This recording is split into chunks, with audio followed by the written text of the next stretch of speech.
High বন্ধুরা, আমি সঞ্চালি। আমার চ্যানেলে সবাইকে স্বাগত জানাই। আশা করছি সবাই ভালো আছেন, সুস্থ আছেন। আজকের ঘরে সবার জন্য বানিয়েছিলাম ডিম পোস্ত। তো দুপুরে ভাত দিয়ে খেতে কিন্তু দারুণ লেগেছিল। গরম ভাত দিয়ে বন্ধুরা ডিম পোস্ত খেয়ে দেখবে, খুব ভালো লাগে। তো ডিম পোস্ত করার জন্য ডিমটাকে প্রথমে সিদ্ধ করে রেখে দিয়েছি। আর এখন তেলটা গরম করে নিয়ে এই যে পেঁয়াজটা এখন ভাজা চলছে। পেঁয়াজটা হালকা লাল লাল হয়ে আসবে আর তখনই সব মশলাপাতিগুলো দিতে থাকবো। এর জন্য কিন্তু বেশি কিছু বিশেষ মশলা লাগে না। পোস্তটা লাগবে, কাঁচা লঙ্কা একসাথে পিষে নেবো। এই যে এখন আমার বাটা চলছে, দাঁড়িয়ে দাঁড়িয়ে এখানে শিলপাটায় ভালো করে বেটে নিচ্ছি পোস্তটা। এই যে অনেকটা হয়েই এসছে। আর এইদিকে দেখুন বন্ধুরা, পেঁয়াজটা অনেকটা লাল লাল বাদামি কালারের হয়ে এসছে। এবার ওই মশলাগুলো দিয়ে দিতে থাকবো, যেগুলো ওই প্রত্যেক দিন লাগে গুঁড়ো মশলাগুলো, সেইটাই। একটু জল দিলাম যাতে লেগে না যায়। আচ্ছা, একটু নুন দিলাম স্বাদ মতো। আচ্ছা, লঙ্কার গুঁড়ি আর দিলাম হচ্ছে হলুদ গুঁড়ো দিয়ে ভালো করে এখন মশলার সাথে এখন মাখিয়ে নেবো।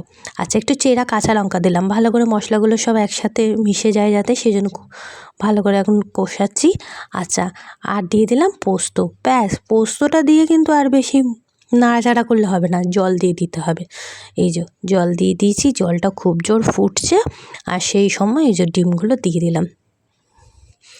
ডিমটা দিয়ে ডিমটা না একটু মাঝখান থেকে না একটু ছুরি দিয়ে একটু চিড়ে চিড়ে নিলে ভালো হয়। তো আমি কি করেছি, এই যে খুন্তি দিয়ে করে নিচ্ছি।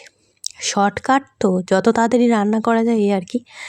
তো একটু ফুটতে থাকুক, বেশিক্ষণ না, 2 থেকে 3 মিনিট ব্যাস। আর চেরা কাঁচা লঙ্কা দিয়ে দিলাম, একটু ঝালটা ঝাল ঝাল হবে। আর একটু ঢাকনা চাপা দিয়ে 2 মিনিট ফোটালেই ডিম পোস্ত রেডি। খুব তাড়াতাড়ি এই রান্নাটা হয় আর খেতেও খুব সুন্দর লাগে। এই যে ফুটে গেছে আমার ডিম পোস্ত। এই যে কীরকম হয়েছে বলুন তো বন্ধুরা।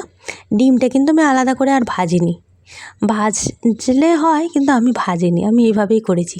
এই যে রেডি হয়ে গেছে আমার ডিম পোস্ত। এটা দিয়েই ভাত খাওয়া হয়ে যাবে আজকের। গরম ভাত দিয়ে যদি ডিম পোস্তটা খেয়ে দেখেন বন্ধুরা, দারুণ লাগে। তো চলুন এবার খেতে বসি। সবাইকে খেতেও দিয়ে দিয়েছি আর ছেলেকে খেতে দিয়ে দিয়েছি, এবার নিজেও বসে পড়েছি। এই যে চেরা কাঁচা লঙ্কাটা দিয়ে এর ঝালটা যা হয়েছে না। তো আমার ভিডিও যদি তোমাদের ভালো লেগে থাকে, প্লিজ বন্ধুরা চ্যানেলটিকে লাইক করে, শেয়ার করে আর সাবস্ক্রাইব করে দেবে। চ্যানেলটিকে সাবস্ক্রাইব করে দেবে, পরে আমি আবার যখন ভিডিও ছাড়বো তাহলে তোমরা জানতে পারবে। আমার ভিডিও কমেন্ট সেকশানে জানাবে কেমন লাগে আমার ভিডিও দেখতে তোমাদের কেমন লাগে সেটাও অবশ্যই জানিও। ফিরে আসবো অন্য ভিডিও নিয়ে। ভালো লাগলে লাইক করো।